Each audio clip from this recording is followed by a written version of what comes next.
রায়না ১ নম্বর ব্লকের তৃণমূল কংগ্রেসের সভাপতি বামদেব মণ্ডলের হাত ধরে আজ নাড়ু গ্রাম অঞ্চলের বিজেপি কর্মী সমর্থকেরা তৃণমূলে যোগদান করলেন। রাজ্যের মুখ্যমন্ত্রী মমতা বন্দ্যোপাধ্যায়ের উন্নয়নের যজ্ঞে সামিল হতেই এই পদক্ষেপ তাদের। রায়না ১ নম্বর ব্লকের তৃণমূল কংগ্রেসের সভাপতি বামদেব মণ্ডলের হাত থেকে তৃণমূল কংগ্রেসের দলীয় পতাকা গ্রহণ করলেন বিজেপি ত্যাগ করা কর্মী সমর্থকেরা। রাজ্য জুড়ে ৬৮টারও বেশি প্রকল্প চালু করেছেন রাজ্যের মুখ্যমন্ত্রী মমতা বন্দ্যোপাধ্যায়। এর মধ্যে যেমন রয়েছে কন্যাশ্রী, যুবশ্রী, রূপশ্রী, সবুজ সাথী থেকে শুরু করে কৃষক বন্ধু, এমনকি ঘরের মা বোনেদের জন্য লক্ষ্মী ভাণ্ডার প্রকল্পের আওতায় ১০০০ থেকে ১২০০ টাকা করে পর্যন্ত দেওয়া হচ্ছে রাজ্য সরকারের পক্ষ থেকে। তাই এই উন্নয়ন দেখেই বিজেপি ছেড়ে তৃণমূল কংগ্রেসের যোগদান করেছেন বলে জানালেন যোগদান সভায় উপস্থিত তৃণমূল নেতৃত্বরা। তবে আজ যারা তৃণমূল কংগ্রেসের বিজেপি ছেড়ে যোগদান করলেন তারা একটা সময় তৃণমূল সঙ্গেই ছিলেন। এরপর তারা কোন কারণে বিজেপিতে যোগ দেয়, কিন্তু প্রকাশ্যে বিজেপির কোনো কাজ করতো না, এমনকি বিজেপির কোনো মিছিলেও হাঁটেননি তারা। মুখ্যমন্ত্রী মমতা বন্দ্যোপাধ্যায়ের বিভিন্ন প্রকল্পগুলোর তাদের মনে দাগ কেটেছে বলেই আজ ২০০রও বেশি মানুষ তৃণমূল কংগ্রেসে যোগদান করলেন বলে জানালেন রায়না ১ নম্বর ব্লক তৃণমূল কংগ্রেসের সভাপতি বামদেব মণ্ডল। রায়না থেকে রাজিবুল হক মণ্ডলের রিপোর্ট, সামজিৎ।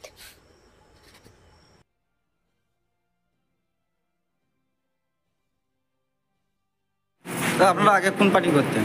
বিজেপি করতাম।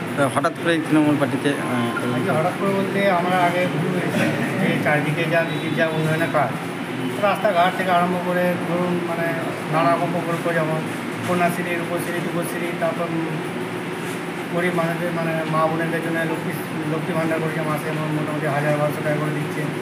এসব উন্নতি দেখে, উন্নয়ন দেখে আমরা এবারই যাবো। কতজন এসেছেন? আমাদের ২০০-২৫০। কোথা থেকে এসেছেন? কুমড়ো থেকে। কোন অঞ্চলে? না নাগরা অঞ্চল। আপনার নাম অভিজিৎ হাওড়া। আগে কী পদে ছিলেন? আগে বিজেপির আগে মন্ত্রিসভা ছিলাম, তারপরে রায়না যুব দায়িত্ব ছিলাম। আজকে তৃণমূলে যোগ দিলেন? তৃণমূলে যোগ দিলাম। আজকে দেখলাম প্রায় ২৫০ জন আপনাদের দলে যোগ দিল, কী বলবেন? কী বলবো বলতে, এরা বিগত দিনে বিজেপিটা করেছে, বিজেপিটা করে দেখেছে যে ধাপ্পাবাজ মিথ্যাবাজ একটা সরকার উন্নয়নের নামে মানুষকে হামতা দেয়। সেই কারণে বাংলার উন্নয়ন মমতা ব্যানার্জি যে উন্নয়নের ধারাবাহিক বজায় রেখেছেন। নাই করে ৬৪টা প্রকল্প, বাংলার জনমুখী প্রকল্প উনি গ্রহণ করেছেন। প্রত্যেকটা প্রকল্প সাধারণ মানুষের জন্য। সেই উন্নয়নের প্রকল্পে সামিল হওয়ার জন্য, উন্নয়ন যজ্ঞে সামিল হওয়ার জন্য, উন্নয়নকে আরও ত্বরান্বিত করার জন্য ওনারা বিজেপি ছেড়ে আজকে তৃণমূল কংগ্রেসে যোগদান করবেন। আমার নাম পরিচয়? আমার নাম লালবাবু মল্লিক। আজকে বিজেপি ছেড়ে তৃণমূলে যোগ দিল, কী বলবেন এবং কতজন যোগ দিল?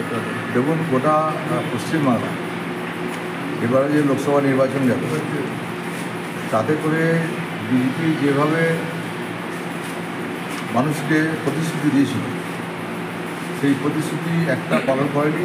আর এছাড়া হচ্ছে যে গোটা ভারতবর্ষের মধ্যে, যেটা আমি প্রত্যেকটি জায়গায় বলি, সেটা বলার অধিকার আছে আমার, যতগুলো রাজ্য আছে সেই রাজ্যের মধ্যে একমাত্র পশ্চিমবঙ্গের যিনি মুখ্যমন্ত্রী, তিনি হচ্ছে ভারতবর্ষের মধ্যে শ্রেষ্ঠ মুখ্যমন্ত্রী, যিনি মানুষের কথা ভাবেন, যিনি এসসি, এসটি, ওবিসি, সংখ্যালঘু সমস্ত সম্প্রদায়ের কথা ভাবেন। বিশেষ করে মা বোনেদের কথাটা উনি বেশি ভাবছেন। এবং হচ্ছে যে কন্যাশ্রী, রূপশ্রী যেটা হচ্ছে সেটা সবাইকে দেওয়া হচ্ছে, কোনো রকম রং দেখা হচ্ছে না।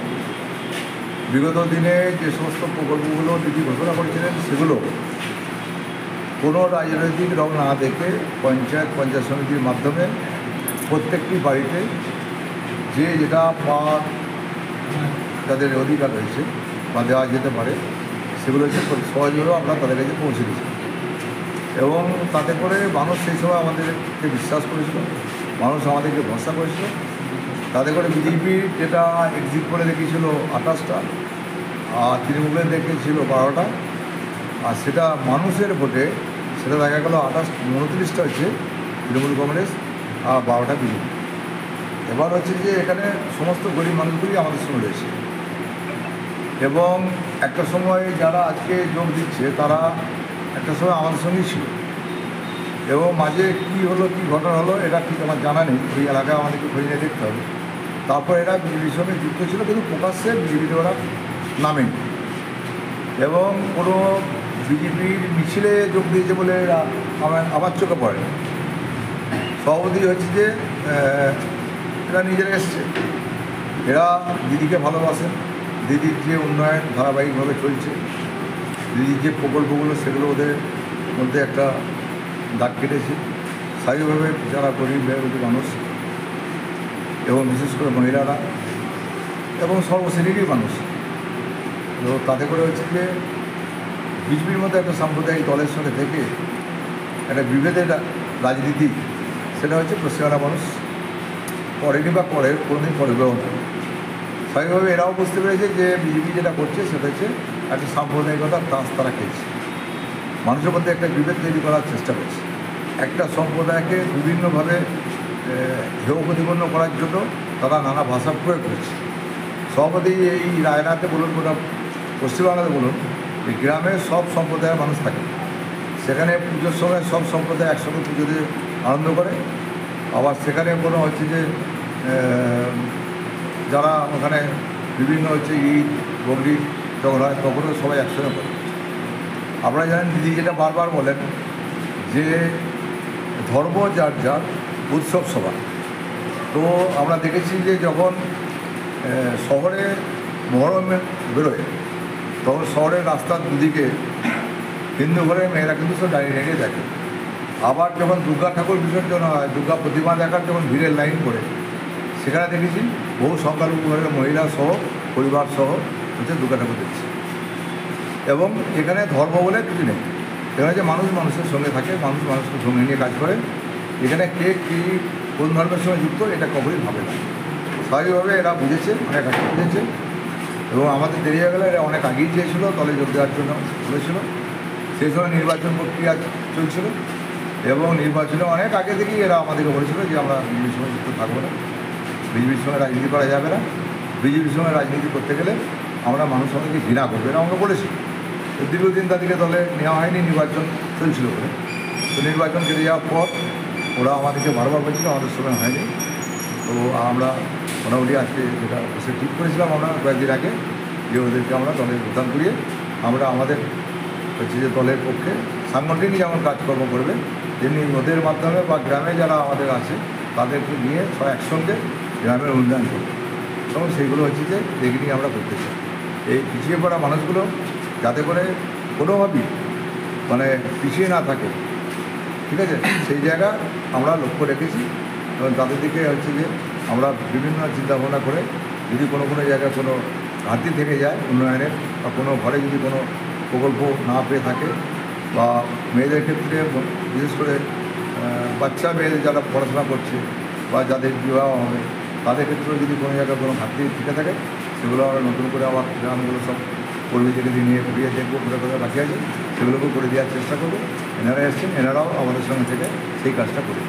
ওই যে একটার পর একটা আপনি জয় এনে দিয়েছেন এবং যতবারই নির্বাচন গেছে দেখা যাচ্ছে আপনি ততবারই যোগ দিয়ে করিয়েছেন এবং ততবারই জয়লাভ করছে বেশি ভোটে।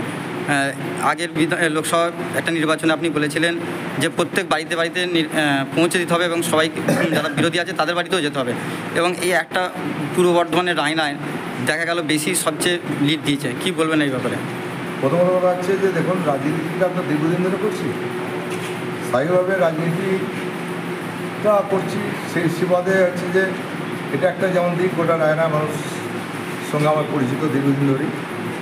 আর দ্বিতীয় দিক হচ্ছে যে আমাদের নেত্রী মমতা বন্দ্যোপাধ্যায়, যিনি বিশ্বের গর্ব মনে করি, ভারতবর্ষের গর্ব শুধু নয়, যিনি মানুষের কথা ভাবেন, তেনাকে পাথেয় করে। আর সাংগঠনিকভাবে যেভাবে দক্ষ একজন সংগঠক, যেটা আগামী দিনে আরও অনেক দক্ষতা পরিচয় পাওয়া যাবে তেনার কাছ থেকে। তিনি হচ্ছেন আমাদের সর্বভারতীয় সাধারণ সম্পাদক অভিষেক বন্দ্যোপাধ্যায়। ওনারা অক্লান্ত পরিশ্রম করেছেন এবারে নির্বাচনে। আর আমরা হচ্ছে গ্রাউন্ড লেভেলে যারা আমরা আছি, ব্লকে যারা অঞ্চলে আছে, তারা প্রত্যেকটি গ্রামে প্রচারে যখন আমরা বেরিয়েছি প্রত্যেকটি বাড়ি গেছি, কে কোন রাজনৈতিক দলের সঙ্গে যুক্ত সেটা আমরা দেখিনি। এবং প্রত্যেকটি বাড়িতে যাওয়ার পর তারপর হচ্ছে যে আমরা এই রেজাল্ট করতে পেরেছি। তাতে করে ধরে নিচ্ছি যে যদি মানে যারা বিরোধী রাজনৈতিক দলের সাপোর্টার ছিল তারা যদি ভোট না দিত, তাহলে কিন্তু আমরা রায়না এত ভোটে লিড করতে পারতাম। এখানে তো